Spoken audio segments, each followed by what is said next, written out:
en la computadora. Ok, está grabando ahí, ¿sí? Bueno, arrancamos nomás. Como les dije, me hice un pequeño machete para ir repasando temas que no me queden, digamos, colgados y podamos darle un cierto grado de profundidad, digamos, a todos los puntos que tenemos que ir repasando para adentrarnos en este aspecto. Bueno, el primero que tiene que ver, yo de hecho le subí al campus algún contenido que tiene que ver con cómo definimos en alguna manera el encuadre de actividad en una organización. ¿Ustedes tienen más o menos idea de lo que es un formulario de quit de una empresa? ¿Alguna vez lo han visto? Parece que no. No, yo no. Bueno. Vamos a ver si puedo encontrar uno acá.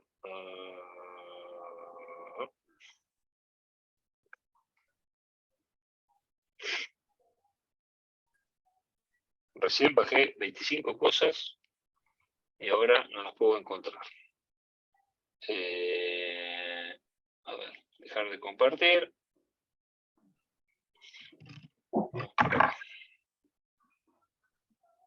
Bien, ya lo encontré. Vamos de nuevo. Seguramente, ahora que yo se los voy a mostrar, ustedes seguramente ya lo vean. Esto es una constancia de inscripción, ¿sí? Que cualquier empresa o cualquier responsable inscripto tiene normalmente, digamos, la pueden bajar de la página de la FIP, y es, digamos, digamos, un poco la hoja de ruta o el primer pantallazo que ustedes ven con respecto, digamos, a la condición, digamos, registral de una organización. Normalmente, sí, bueno, tiene todos los datos contables y demás, que por lo general, digamos, ustedes en esta instancia no tiene mucho sentido que lo vean, pero sí quiero que reparen acá en lo que dice la actividad principal, ¿sí?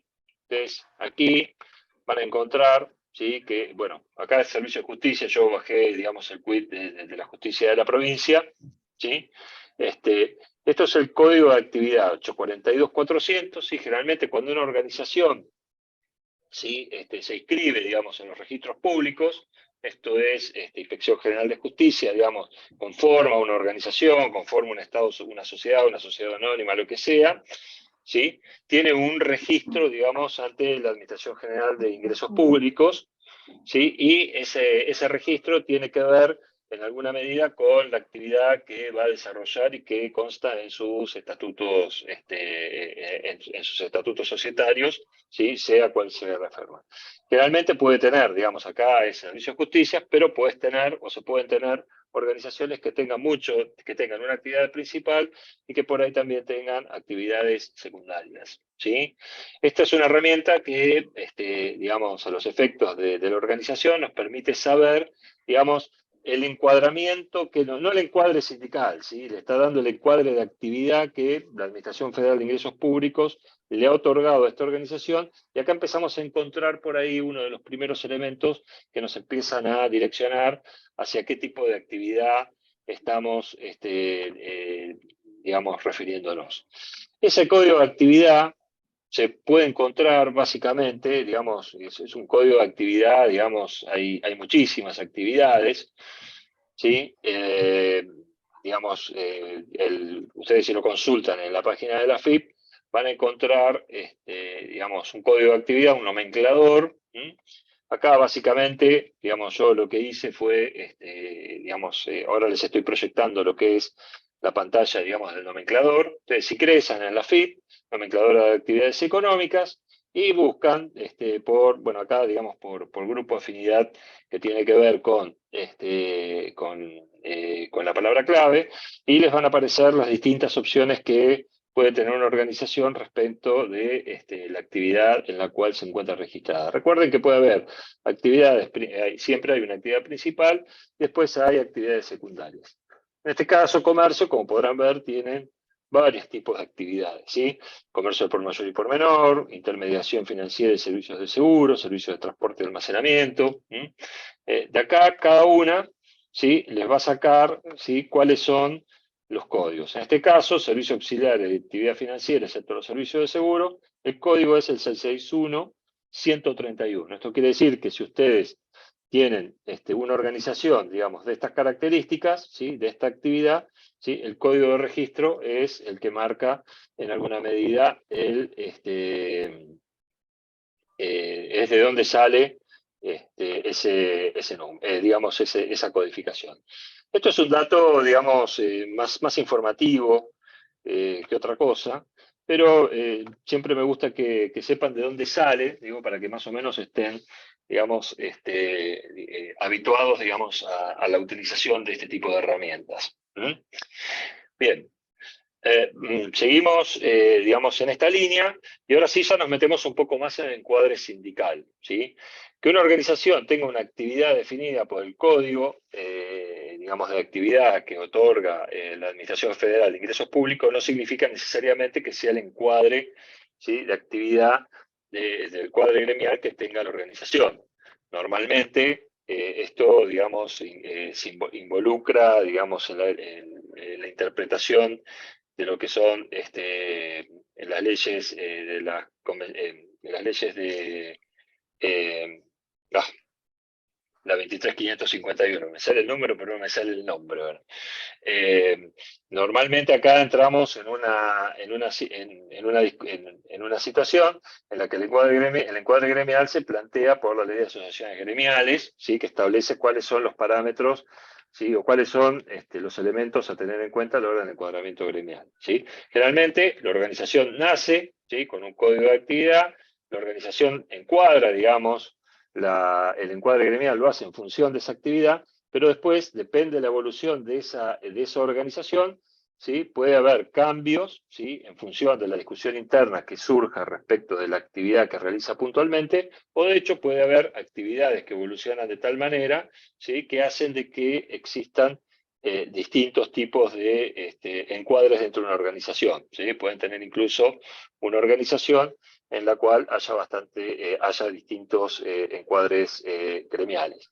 Esto tiene que ver mucho con la evolución de la organización en función de lo que hace. Puede ser un comercio que comience, digamos, un poco a realizar algún tipo de comercialización de productos y servicios, podría ser un supermercado, pero sí es un supermercado, lo cual definiría, digamos, un comercio, ¿sí?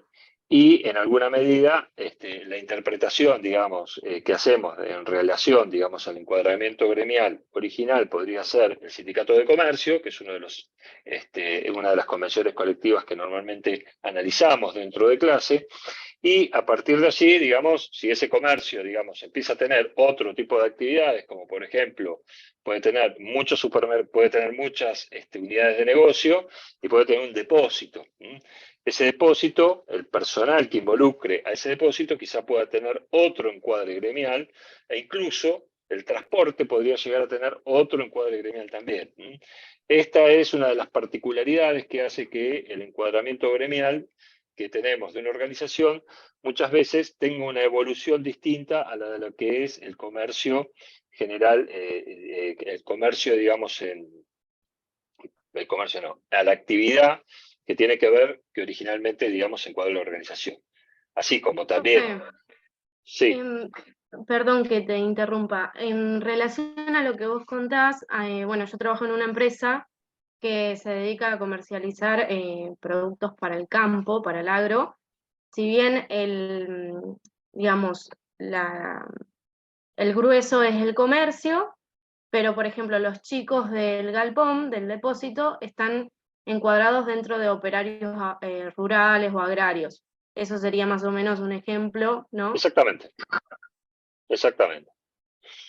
La organización va teniendo una evolución, esa evolución tiene que ver, digamos, con la actividad, tiene que ver con el volumen digamos, de trabajo, tiene que ver con la cantidad de personal y tiene que ver con las distintas actividades que se van desarrollando y la evolución también de los distintos convenios de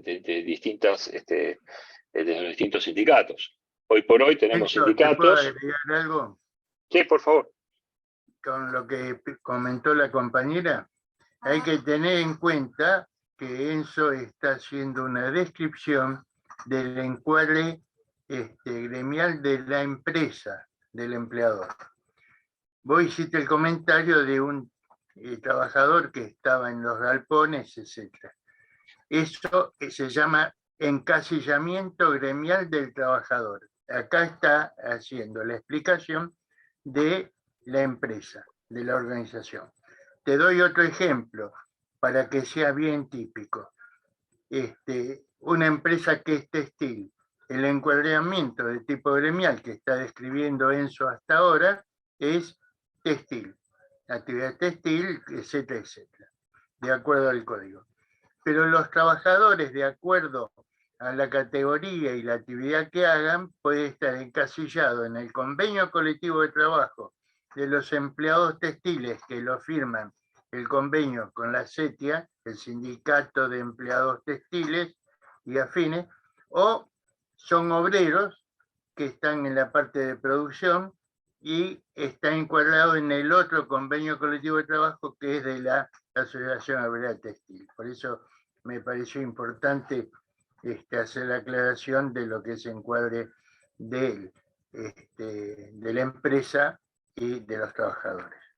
Perdón. Perfecto. Seguimos entonces. Bueno, básicamente, digamos, este es un poco, digamos, un pantallazo general, como bien decía Alberto, digamos, desde el punto de vista de la organización, que, digamos, en el momento que ustedes se van a sentar en la oficina de personal y van a empezar a encontrarse con todas estas articulaciones, ¿sí? Tengan en cuenta que cada vez, a partir que empiecen a ver el práctico de simplificación registral, ¿sí? El tema de los códigos y el tema de, digamos, las actividades, ¿sí? Van a empezar a ser algo habitual en la cotidianeidad, digamos, de la función en el área. Y ahora cuando veamos un poquito el tema de obras sociales, se complica un poquitito más. Pero bueno, está bueno que sepan, digamos, cómo nosotros vamos articulando, ¿sí? Y a partir de ahí, cómo uno va construyendo las distintas interpretaciones en función de digamos, de estas herramientas. Un punto, ahora vamos al punto 3, que es personal fuera de convenio. Es importante definir, ¿sí? El personal fuera de convenio, porque hay, digamos, hay bastante confusión respecto del abordaje del tema, porque no hay una normativa específica, sino hay un conjunto de normas aisladas que por ahí son las que regulan en alguna medida, digamos, el concepto de personal fuera de convenio. Yo ahí en el campus les subí algo de material, de lectura, para que tengan de referencia, digamos, alineada un poco a lo que les estoy comentando, ¿sí? En realidad, digamos, hay un concepto que tiene que ver con el personal, el personal fuera de convenio, evidentemente es personal que no está dentro del convenio, ¿sí? Y podemos tener varias situaciones, ¿sí? Se pueden presentar varias situaciones, pero en general la situación más típica que uno, digamos, aborda desde el punto de vista de una organización es, digamos, aborda una idea o una política de personal fuera de convenio, aquellas personas o aquellos trabajadores o aquellas personas que cumplen funciones dentro de una organización y por el tipo de tareas que realizan, ¿sí? No se les puede dar un marco normativo, digamos, estable dentro de lo que marca, digamos, la general de la convención colectiva, ¿no? Entonces, muchas veces vamos yendo a ejemplos burdos, después vamos a hilvanar un poquito más finito. Un gerente comercial, o capaz que no un gerente comercial, pero un supervisor de ventas, capaz que es un tipo que hace negocio fuera del horario laboral, ¿sí? Capaz que es una persona que está atada, digamos, a condiciones salariales muy por encima de lo que marca la escala de convenio, ¿sí? O simplemente, digamos, tiene una actividad que, digamos, por su marco, digamos, de actuación, ¿sí? No se la puede encontrar dentro de las categorías que están definidas dentro del convenio colectivo. ¿Por qué marco esta situación? Y trato de separar un poco con el ejemplo lo que pasa muchas veces en la realidad, que se mezclan, digamos, funciones de personal fuera de convenio cuando en realidad están perfectamente definidos dentro de una convención colectiva de trabajo. Lo marco porque muchas veces hay organizaciones que utilizan, digamos, el argumento del personal fuera de convenio para evitar, digamos, ciertas regulaciones que un convenio colectivo de trabajo puede marcar. De hecho, hoy por hoy, ¿sí?, el tema de las actualizaciones paritarias es una discusión permanente. Digamos, el personal que está fuera de convenio no está sujeto, digamos, a esos ajustes, y generalmente es un reclamo bastante típico, porque las organizaciones, ¿sí?, muchas veces no siguen políticas de aumento de fuera de convenio, sobre todo en estas épocas, y las situaciones de solapamientos de remuneraciones suelen ser, digamos, bastante recurrentes, ¿sí? Entonces, ese es un aspecto, digamos, que hoy está muy marcado, que en alguna medida, digamos, desde el área digamos, de recursos humanos, generalmente tratamos de ir morigerando el impacto, pero tiene que ver, ¿sí?, tiene que ver con la falta de políticas de personal fuera de convenio. Entonces, generalmente tenemos, cuando definimos una política para definir cuál es el personal fuera de convenio, tiene que ver, digamos, con una arista, digamos, de remuneraciones, o sea, tiene que ser remuneraciones que estén por encima de la escala, que no se encuentren dentro de la escala, o que encontrándose en la escala mantengan una relación con ello, ¿sí? Y por otro lado, categorías laborales que no estén incluidas dentro del convenio. Puede pasar, ¿sí? Hemos hablado de convenios, te digo, por ahí están ya, digamos, están ultraactivos desde hace muchísimos años. Entonces, por ahí hay muchas categorías profesionales que, digamos, hoy no las van a encontrar, ¿sí? Qué sé yo, por ejemplo, el personal de tecnología, digamos, en muy pocos convenios, digamos, están perfectamente definidos, o en alguna medida, digamos, lo que está definido a través de asociaciones gremiales, digamos, no son muy recientes. Entonces, no van a encontrar la evolución de ese negocio. Es tan abrumadora que hay muchas posiciones que no se actualizan de una manera bastante, digamos, cotidiana. Y bueno, obviamente, digamos que los índices y las remuneraciones son, digamos, están muy por encima de las escalas de convenio. Lo marco siempre para, digamos, como puntos como ejemplos algo distantes para que ustedes puedan apreciar la diferencia, pero bueno, en la cotidianeidad esto es un poquitito más, es una discusión un poquitito más finita, ¿no? Pero bueno, básicamente, sí, todo personal que no se encuentre encuadrado dentro del convenio, por estas dos situaciones, ¿sí? Digamos, es personal que, digamos, normalmente lo ponemos fuera de convenio, ¿sí? ¿Qué significa que una persona esté fuera de convenio? Bueno, significa muchas cosas, ¿sí? Ahora vamos a tratar de repasar cuáles son las principales, ¿sí?, pero principalmente va a estar, digamos, como dije, va a tener una remuneración diferente, ¿sí?, y va a tener una situación bastante particular respecto del tratamiento de el plan médico obligatorio, ¿sí?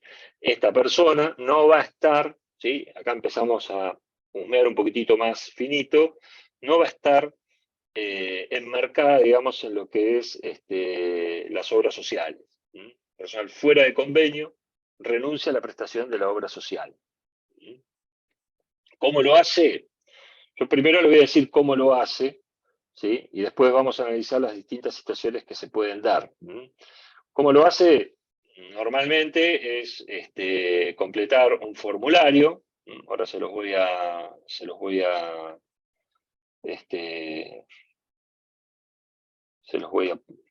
mostrar, ¿sí?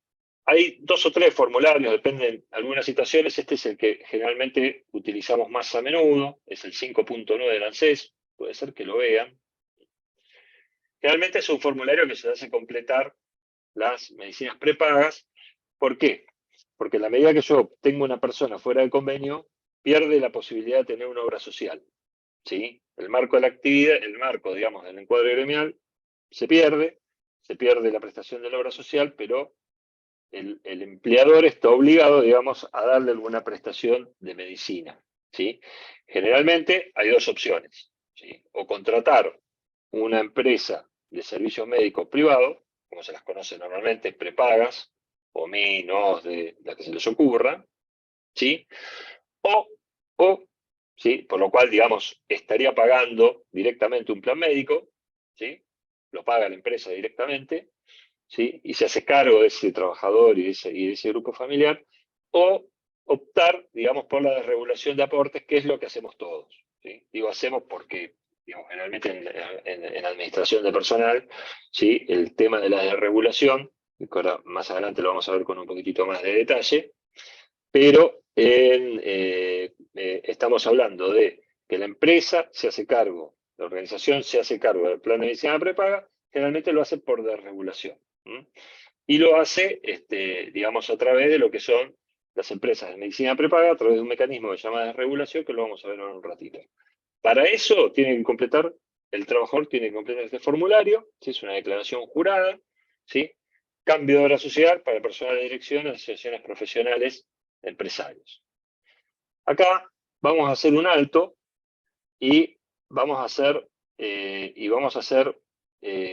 una aclaración, si acá Alberto por ahí me puede dar una mano, ¿sí? Con respecto a que no siempre estamos, ¿sí?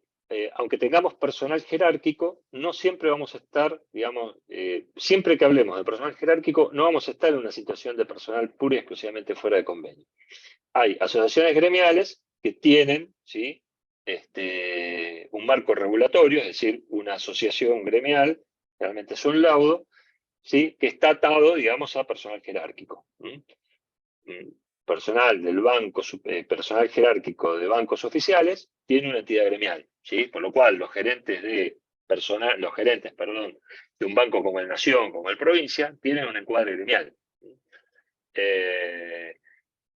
Con Alberto en algún momento hemos trabajado en las empresas de energía eléctrica, hemos hecho algunas actividades allí, y las empresas de energía eléctrica también tienen un encuadre gremial para el personal jerárquico, es decir, puede haber supervisores, puede haber jefes, puede haber gerentes que tengan, digamos, un encuadre gremial y que de alguna manera se fijen cuáles son las condiciones.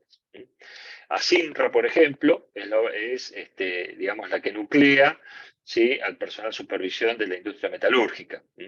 Dentro del mismo convenio colectivo tenemos un laudo para el personal, digamos, para el trabajador, digamos, para el personal de planta, y por otro lado tenemos un laudo para el personal jerárquico. Esto es Perfecto, importante. Enzo, te agrego. Dale. Sí, que en esos casos que mencionás vos, hay un convenio colectivo de trabajo que firma la Asociación de Personal Superior de Energía Eléctrica, que se llamaba SEGBA en un momento, ahí en la calle San José, me acuerdo, y las empresas con Edesur, Edenor, firman los convenios colectivos de trabajo. Si hay convenio colectivo de trabajo, se aplica ese convenio con las categorías, remuneraciones, conceptos no remunerativos, etc. Y si no, se considera fuera de convenio. Agrego eso nada más. Excelente. Pasa que vos te acordás de ahí porque enfrente está el centro, está el comedor de la Sociedad Española. Ahí podés invitar a cenar. Aprovechaste para el mangazo. Bien. Es muy importante, digamos, marcar ese aspecto, ¿sí? Porque, entre otras cuestiones, ustedes ven cómo estamos hablando de organizaciones ya de un cierto calibre, digamos. Quizá esta materia nosotros la preparamos más para una pyme, para una mediana empresa, o una ONG, algo más sencilla, y quizá este tipo de escalamiento, digamos, de problemática no es tan habitual. Pero sepan que existe, y a partir de ahí es donde uno construye la política del personal fuera de convenio según el caso. Generalmente, en la general que nosotros tenemos, las políticas las centramos sobre el marco del encuadre gremial que tiene, digamos, la organización. Generalmente tratamos de que no se peguen las remuneraciones, y utilizamos, obviamente, las remuneraciones más altas de la escala para que no se solapen con las del personal fuera de convenio. Hoy por hoy, les comento, se complica bastante, digamos, ustedes probablemente hayan escuchado hablar de que algunos gremios otorgan cifras fijas, ¿sí? En algunos casos no remunerativas. ¿Se acuerdan o recuerdan qué es una cifra no remunerativa? ¿Alguno me puede contestar? ¿Qué es una cifra no remunerativa? Y damos un 10.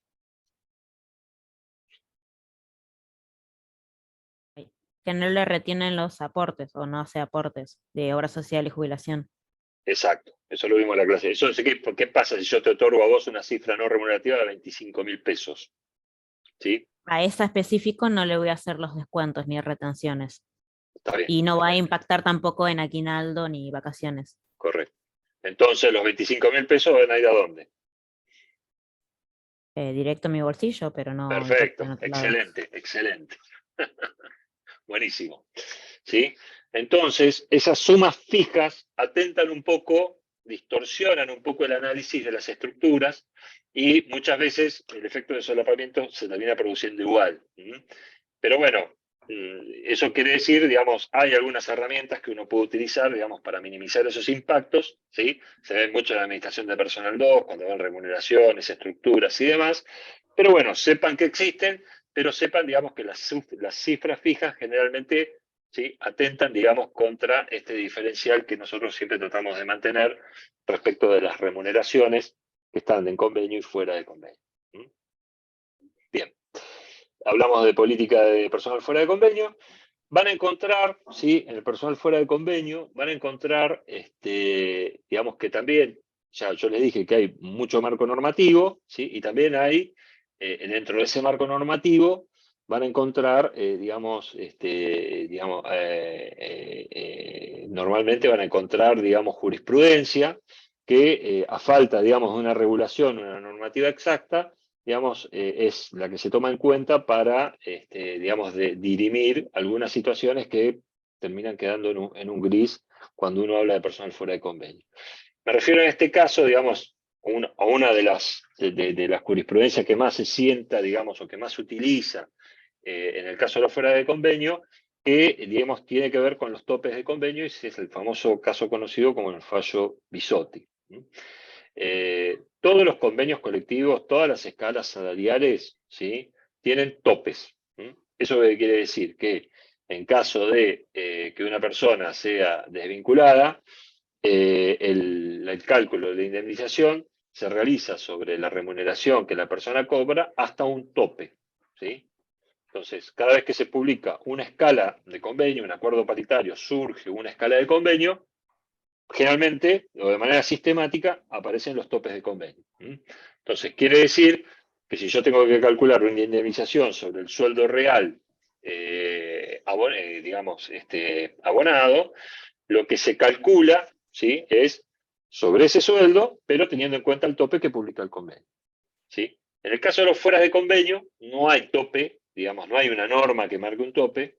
Eso sentó un fallo judicial de hace ya unos cuantos años atrás, es el famoso caso conocido como el fallo Bisotti, y es el que se utiliza, digamos, de marco regulatorio, del marco normativo, o, digamos, para establecer cuál es el tope, digamos, de esa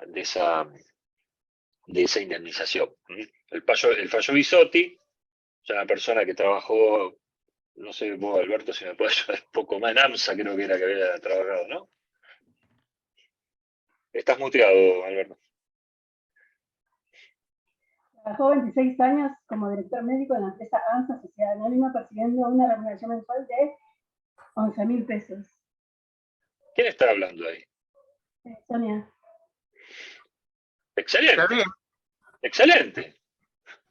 Correcto. Él era el director del Sanatorio Agote y la remuneración era bastante alta. Y apelaron, fue a la corte y salió lo que se conoce como el fallo Bisotti, que entre paréntesis es el hermano de la ministra de Trabajo de la actualidad. La doctora Bisotti es hermana, los dos cordobeses. Nada más, lo comento. Porque trabajamos... No sabía eso. ¿Cómo? No lo sabía, me sonaba el apellido, pero no tenía ahí. Bisotti, doble Z. Sí, sí. Me acabo de noticiar. Bueno, ese fallo sentó, digamos, el parámetro, el tope, digamos, del personal de convenio en el 67% de la mejor remuneración bruta abonada al trabajador, ¿sí?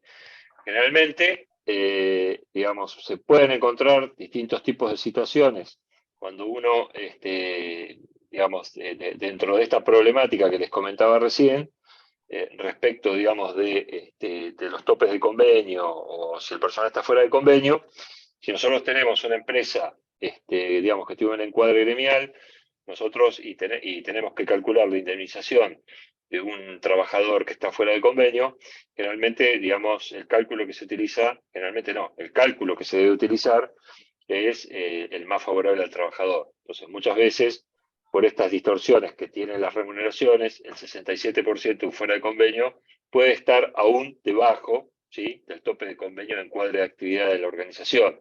Entonces, en ese caso, la norma más favorable es la del encuadre, digamos, de convenio. Se utiliza la del encuadre de convenio. Esto lo menciono porque, digamos, no es que se aplica el 67%, digamos, de la remuneración lineal, digamos. Esta es la práctica que ustedes deben adquirir en la medida, digamos, de que se utilicen, digamos, distintos parámetros para el cálculo de la indemnización, lo mismo que, digamos, siempre tomamos el año calendario, digamos, de la mejor remuneración.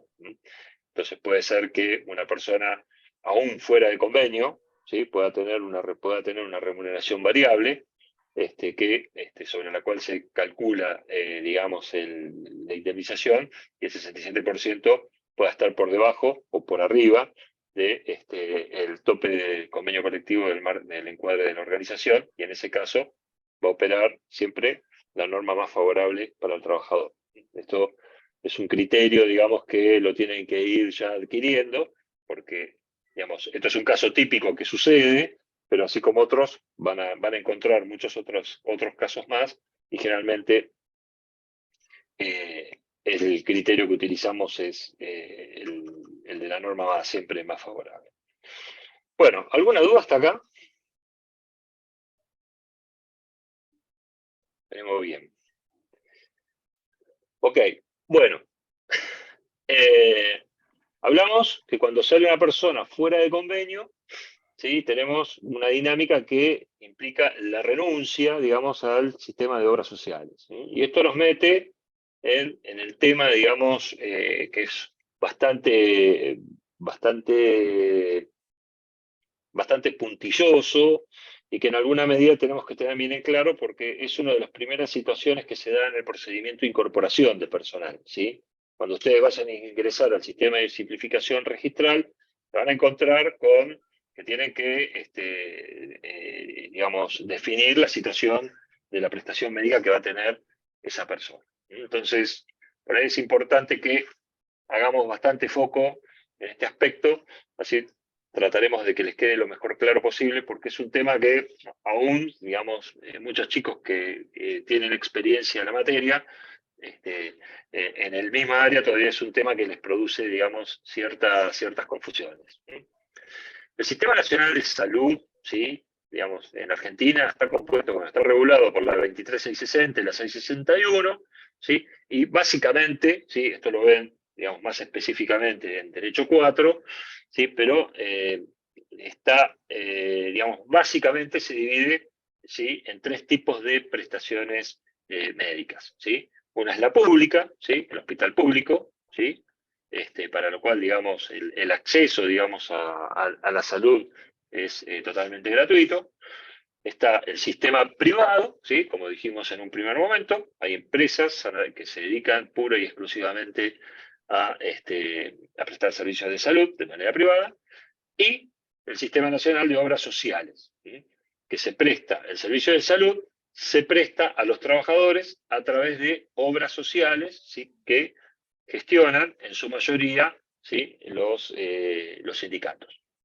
Digo en su mayoría, porque hay gremios que por una cuestión, digamos, de cuota parte o de volumen o de decisión política incluso, ¿sí?, les es muy difícil administrar la salud, y el sistema de regulación, ¿sí?, que se permitió a partir del año 2001, ha permitido, ¿sí?, que las prestaciones médicas puedan ser derivadas a obras sociales más grandes o a empresas de medicina prepaga, ¿sí? O sea, hay obras sociales que son muy chicas, yo les menciono, les digo árbitro de fútbol. ¿Se imaginan la obra social de los árbitros de fútbol? No debe haber mucho, ¿sí? Así como esa, hay muchas otras más. Entonces, esas obras sociales, esos sindicatos han decidido que la obra social derive los aportes o una obra social más grande, como podría ser OSECAC, o para el caso puntual, digamos, de árbitros de fútbol, que lo haya derivado a una empresa de medicina prepaga como es Medicus. Por ahí algunos la conocen, es una medicina prepaga, como lo es OSDE, como lo es OMIN y demás. Hasta acá, digamos, esto es, digamos, el primer elemento que ustedes tienen que tener en cuenta, ¿sí? Que sepan cómo funciona, ¿sí? el sistema.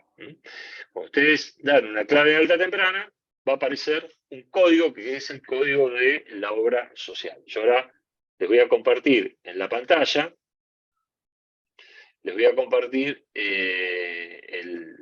bajé el nomenclador, ¿sí? Para, digamos, que vean, digamos, como un poco de dónde sale la información, ¿sí?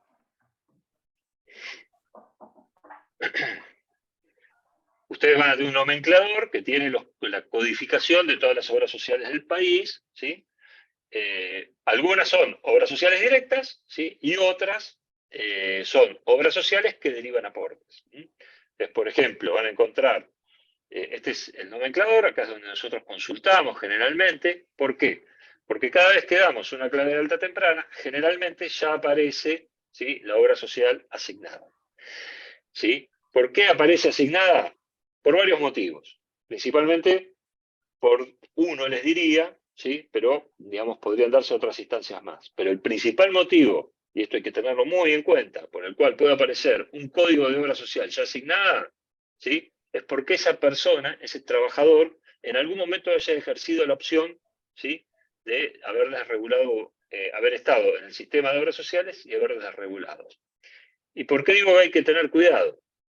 Hay que tener muchísimo cuidado porque puede ser que ese trabajador la reguló en su momento y después perdió la prestación porque, no sé, se fue a trabajar de manera autónoma o se fue a trabajar de manera informal y después de algunos años vuelve, para lo cual, digamos, estaría en condiciones de poder cambiarlo.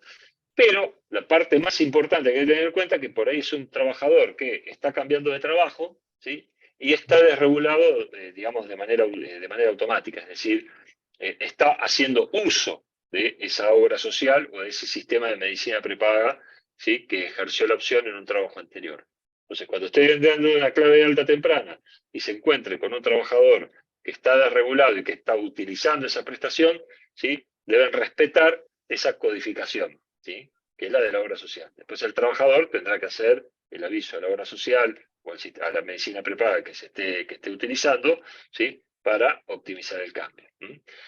Generalmente, las obras sociales, los códigos que ustedes más van a utilizar, digamos, en el uso, digamos, en el ejercicio de sus funciones, ¿sí? Se los van a acordar de memoria. ¿Por qué? Y porque la empresa o la organización siempre tiene 2 o 3 acuerdos de medicina prepaga, no tiene muchos encuadres, con lo cual puede tener 2, 3 encuadres, ¿sí? Serán 5 o 6 según la organización, códigos que por ahí pueden llegar a surgir, ¿sí? Pero no mucho más que eso. Sí, lo importante es cuando incorporamos a una persona nueva, saber, digamos, si está haciendo uso o no de esa prestación en la opción que ejerció oportunamente, sea privada, medicina prepaga, entiéndase medicina prepaga, u obra social, ¿sí? Que las hay, ¿sí? Hay muchos trabajadores que tienen obras sociales, por ejemplo, que por ahí no tienen buenas prestaciones en zona sur, pero sí en zona norte, entonces por ahí ejercen ese cambio. Y por ahí hay obras sociales que funcionan de una manera mejor que otras, y por ahí los trabajadores también difieren, digamos, entre una y otra. Bien, ¿hasta acá vamos bien? ¿Me siguieron? ¿Puedo complementar Vale. eso? Primero, ahí vos marcaste la ley 23660 y la 61. Ese es el régimen completo. En esos casos hay que decir que la 23660 habla de los beneficiarios, cuál es el grupo familiar que se incorpora y también si pueden tener familiares a cargo para incorporar, que también tiene otro aporte aparte del cuadro que vos presentás. Segundo, lo que es 23661 son los prestadores, como las obras sociales tienen que contratar a los prestadores, sanatorios, servicios médicos, etc. Esto para diferenciarlo, pero los dos se complementan, forma parte del sistema. Otro comentario. Ahí la Administración Nacional de Seguro de Salud, la ANSAL, ahora es la Superintendencia de Servicios de Salud. Por ahí en algunos formularios ya figura Superintendencia de Servicios de Salud. SSS, le comento para que lo incorporemos. Y otro tema, que con la desregulación cualquier trabajador puede cambiar de obra social. Cuando lo cambian, justamente lo tienen que hacer por escrito en la Superintendencia del Servicio de Salud. Luego, por un año no pueden cambiar.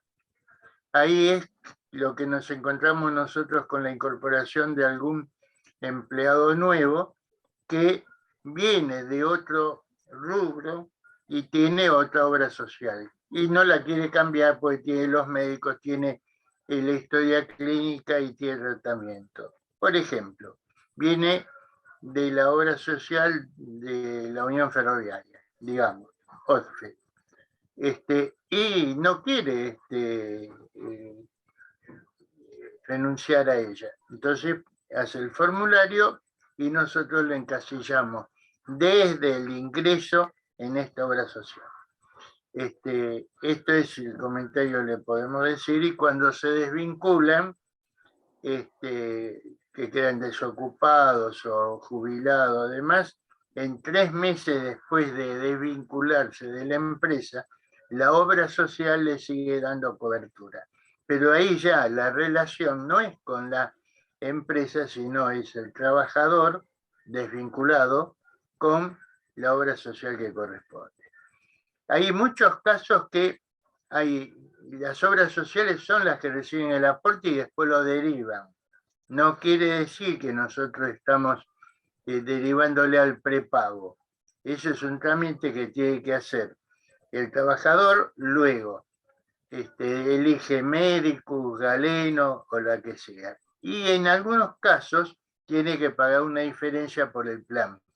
Eso es al margen de la empresa. La empresa solamente le va a aportar el 3% del aporte más el 6% de la contribución como empleador para el sistema de obras sociales. Ahí vemos que está discriminado. El 10% de ese 9%, sumado los dos, para las empresas, para las obras sociales generales, es un 10% que va a lanzar, como está escrito ahí, o la superintendencia, que es para prestaciones de alta complejidad. Cirugía cardiovascular, neurocirugía, tratamientos de quimioterapia en casos de oncológicos, pero el aporte que va para ese fondo de alta complejidad en las obras sociales del personal de dirección, que ahí en el listado estás con el código 4, creo que es todas las obras sociales, el código 2, y las otras son 3 y 4. Esas tienen que aportar el 15% para el sistema de alta complejidad. Pero eso lo maneja la obra social con la Superintendencia del Servicio de Salud. La empresa lo único que tiene que hacer a través del 931, que después Enzo lo va a completar, digamos, en el esquema, hacemos el depósito y después se encarga la parte estatal.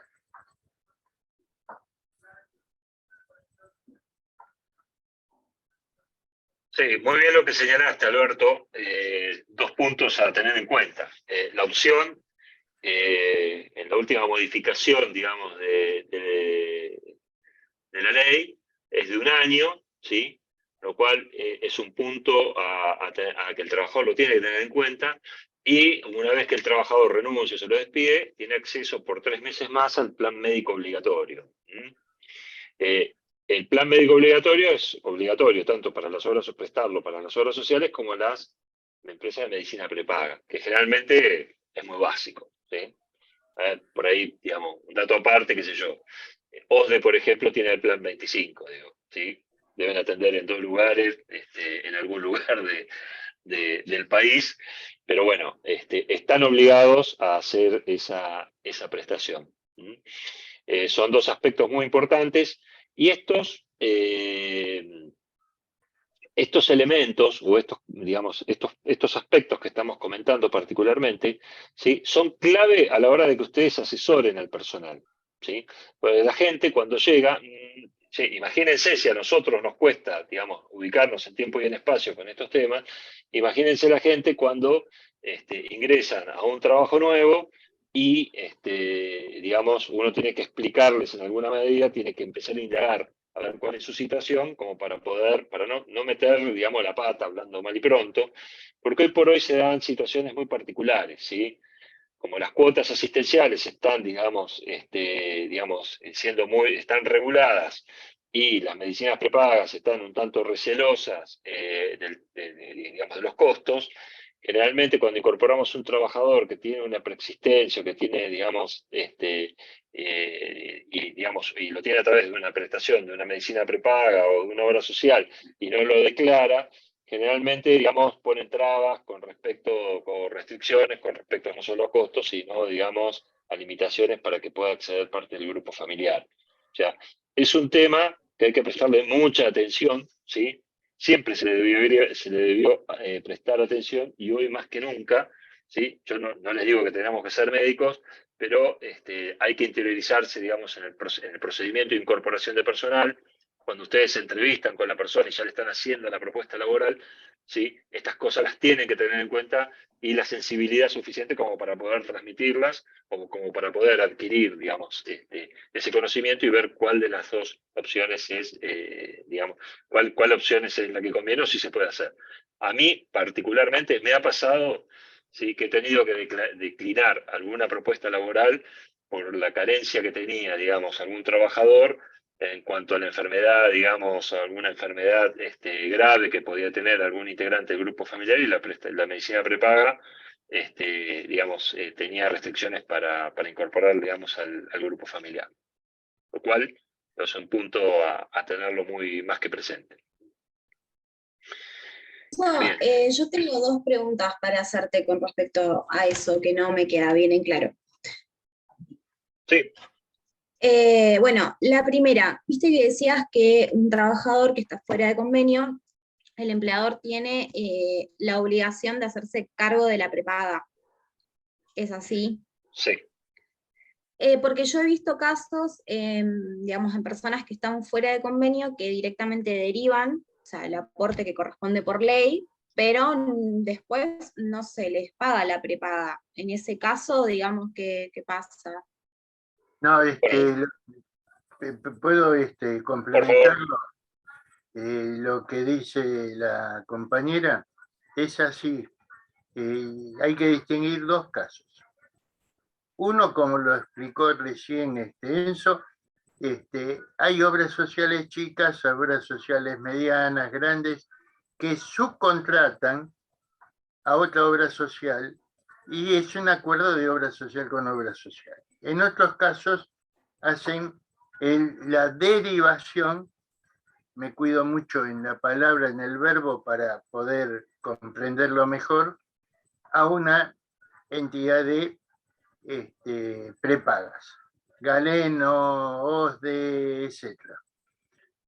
Y son las que tienen el acuerdo con la obra social y le da la cobertura con el plan mínimo, el plan 210 o el plan A. Si quiere tener el plan B, que le da más beneficio, lo tiene que pagar el empleado.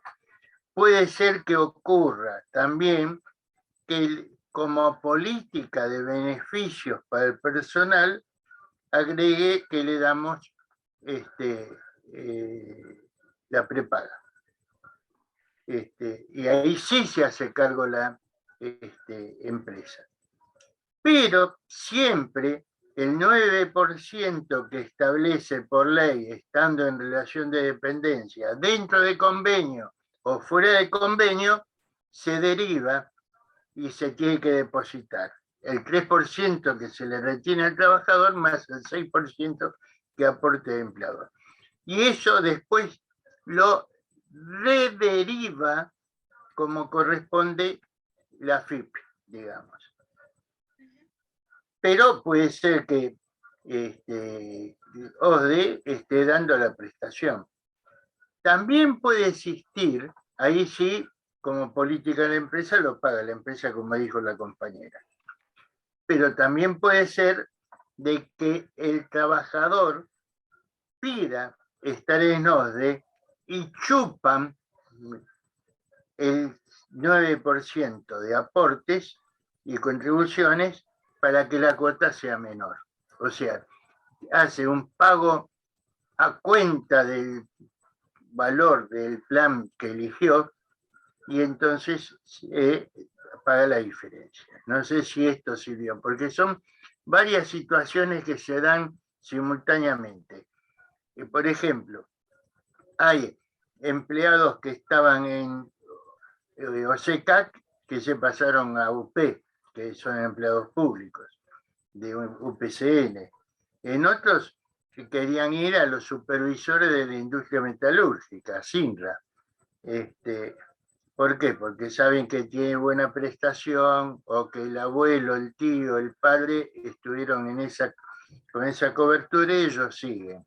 Esto es lo que podemos hacer y lo que dice la compañía lo complementé con esto. ¿Hay duda todavía?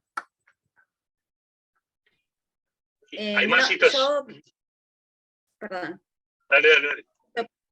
No, yo decía que por ahí, digo, después ese empleado, digo, por ahí no lo pide el tema de la prepaga porque no lo sabe, pero eventualmente puede llegar a solicitarlo, digamos, ¿no? Sí, lo puede solicitar, pero es una elección en forma individual que no es de la empresa.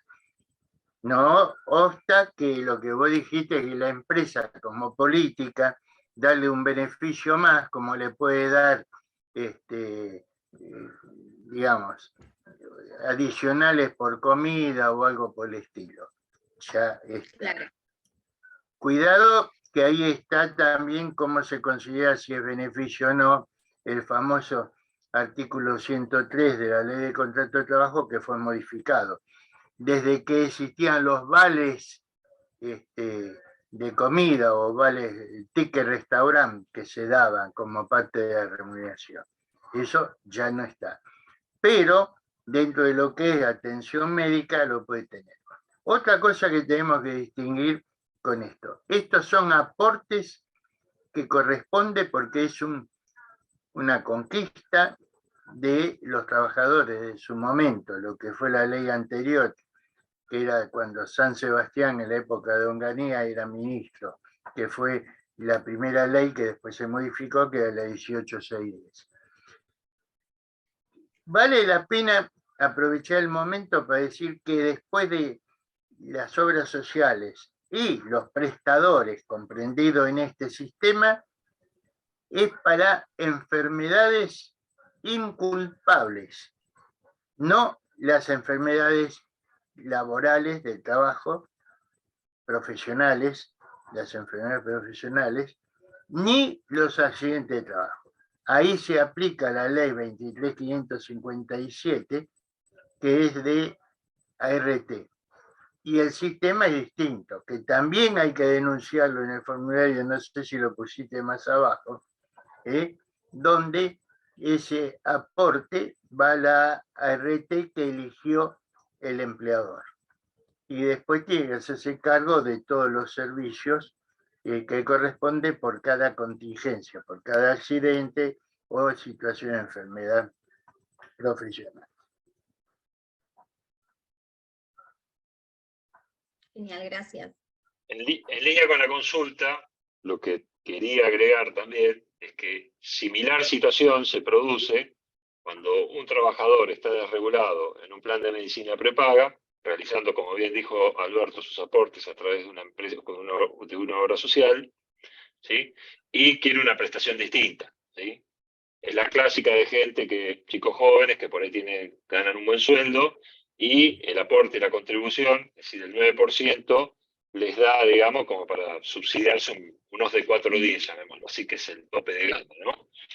Y es una situación que también se da particularmente porque cuando la empresa lo otorga como política de beneficios, ¿sí? Generalmente es un plano para todos, o sea, no hace o si la hace, digamos, si hace alguna segmentación, la hace en función de las categorías profesionales, o trata de darle algún tipo de política. Pero cuando el empleado, digamos, la quiere cambiar de per se, ahí, digamos, se produce un pequeño choque también de estas mismas características que decís vos, que a veces se resuelve, digamos, fijando alguna política de empleos, digamos, por parte de la organización. Son situaciones, y por ahí surgen algunas otras más, pero estas son las más características. Y, digamos, la pregunta está bien enfocada, digamos, a cómo se dirime la problemática. Claro. Okay. Después tenía otra y... Dale. No, y con respecto a esto que decían de que no se puede cambiar la obra social por un año, si yo tengo el caso de una persona que ingresa, que está dentro de convenio, cuando le voy a dar el alta en AFIP, me va a aparecer la obra social que le corresponde por convenio. En ese caso, si la persona, el empleado o la empleada me dice que quiere otra obra social porque deriva los aportes para tener una prepaga, en ese caso yo no se la puedo no me va a dejar cambiarle durante un año. Ok. O sea, le va a corresponder la que es por convenio. Durante un año. El convenio, después del año tiene la opción de ejercer el cambio. Perdón, agrego que todos los días hay un cambio y resolución. Sí. Que en ese caso, si viene de una obra social de portuario, por ejemplo, y es una empresa del área de salud que trabaja en un sanatorio, no le tenés que poner en sanidad. Ahí inmediatamente ahí hace la opción de continuar con la anterior. Y ese trámite lo hace en la superintendencia, ahí en la esquina de Diagonal Norte y San Martín, frente a la catedral, ahí. Pero tiene que ir el empleado, por ahí piden que el empleador certifique que sí, que se incorpora, pero puede seguir con la obra social, eso seguro. Y otro de los casos que también en este momento se están dando, por el problema financiero, muchas obras sociales pequeñas o que tienen ingresos muy, muy bajos, Sindicato de Obreros de Maestranza, por ejemplo, están cobrando un coseguro por atención domiciliaria o por algunos estudios. Pero eso es al margen del empleador. Como decía muy bien la compañera, a veces tenemos que asesorar al trabajador y le tenemos que decir, mirá, cuídate que tenés prestaciones. Y muchos cambian de obra social porque no quieren pagar ese coseguro o el bono por la consulta, ¿no? Es parte de la realidad de las obras sociales en este momento.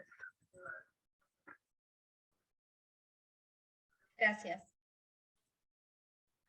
¿Alguna pregunta más, chicos?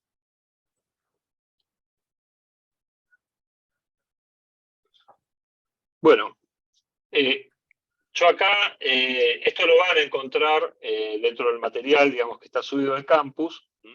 Es un cuadrito que lo tiene que tener grabado medio fuego, que tiene que ver con la práctica que hicimos en la clase pasada, y que también les voy a poner en el campus para que vayan practicando un poco temas de, digamos, que se vayan habituando, digamos, a trabajar un poquito con números, ¿sí? Cuando hablamos de aportes, ¿sí? Hablamos siempre de aportes, ¿sí? Como bien lo dijo, no me acuerdo, una de las compañeras en la clase pasada lo tenía muy claro, ¿sí? Es todo lo que paga, digamos, todo lo que se le descuenta al trabajador de su remuneración bruta, y que en este caso, para el caso de las obras sociales, financia, digamos, el Sistema Nacional de Salud a través de lo que es la obra social. Para el caso, ¿sí? En el caso de personal en convenio, ¿sí? El aporte es del 3%. ¿no? Lo discrimino entre lo que va a la obra social y lo que va al ANSAL, ¿sí? Básicamente para que, como bien dijo Alberto, entiendan, digamos, cómo funciona el sistema a grandes rasgos. Una parte financia la obra social y la otra parte, digamos, financia, digamos, las prestaciones médicas críticas, obras sociales de menos recursos, hay una serie de prestaciones más. Tanto el aporte, ¿sí? Para personal en convenio como fuera de convenio es el 3%. De esta manera se descuenta del recibo de sueldo del trabajador. Y por otro lado, la contribución, que es el 6%, eso conforma, digamos, termina de conformar el 9% que comentaba Alberto hace unos minutos atrás, respecto de lo que paga el empleador por sobre la remuneración bruta del trabajador. Esto ténganlo muy presente porque cuando hagamos alguna práctica de números, ¿sí? Digamos, es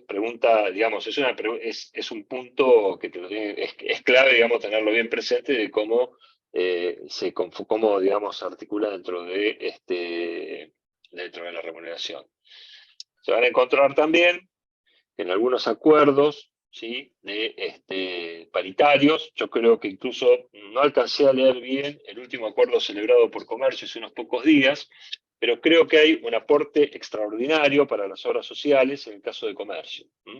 Muchas veces, o por lo menos se ha acostumbrado en estos últimos tiempos, ¿sí? A que haya algún aporte extraordinario, aporte, y cuando digo aporte es que aporta el trabajador, también hay alguna contribución por parte del empleador, a los efectos de alguna suma fija, generalmente es una suma fija, ¿sí? Como un aporte extraordinario, aporte o contribución extraordinaria a lo que es el financiamiento de la obra social del encuadre gremial que tenga la actividad. Esto lo vamos a ver un poquito más reflejado cuando avancemos en otras clases, ¿sí? Porque incluso cuando se abona el 931 es el formulario con el cual consolidamos toda la información para el pago de la seguridad social, ¿sí? Se pagan, digamos, incluso en algunos sindicatos se pagan incluso por el 931. Después vamos a trabajar un poquitito más esos aspectos de manera más pormenorizada, ¿sí? Para que sepan cómo se integran. Pero muy probablemente, ¿sí? Surjan estas condiciones, aparte que se pactan en paritarias, en convenciones, en acuerdo convenio colectivo de trabajo, ¿sí? Que están por encima de estas condiciones. Eso puede ser, digamos, también otra posibilidad. Enzo, Bueno, perdón, sí. aprovecho y los dejo, Dale. porque tengo que entrar en otro Zoom.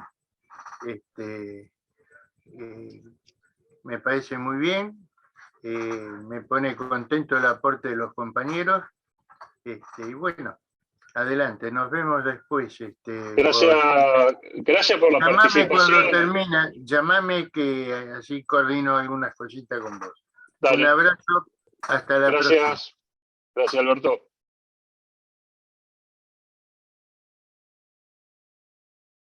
Bueno, y no la teníamos pensada con Alberto, no es que improvisamos, aunque ustedes lo crean, nos complementamos muy bien. Alberto, gran parte de su trayectoria laboral fue en sanatorios, ¿sí? Así que conoce el tema de salud más que nadie. Cualquier duda o consulta que quieran tener con él, les podemos facilitar la dirección de correo. Y, digamos, encantado de la vida, Alberto se los va a responder, porque su vida es para esto, para enseñar. Bueno, ninguna duda entonces. A mí lo que me gustaría hacer alguna pregunta, porque me preocupa mucho el tema del manejo de... Ah, ¿apareciste, Romina? Estamos grabando. Saludá para el público. Ah, estás muteada, Ro.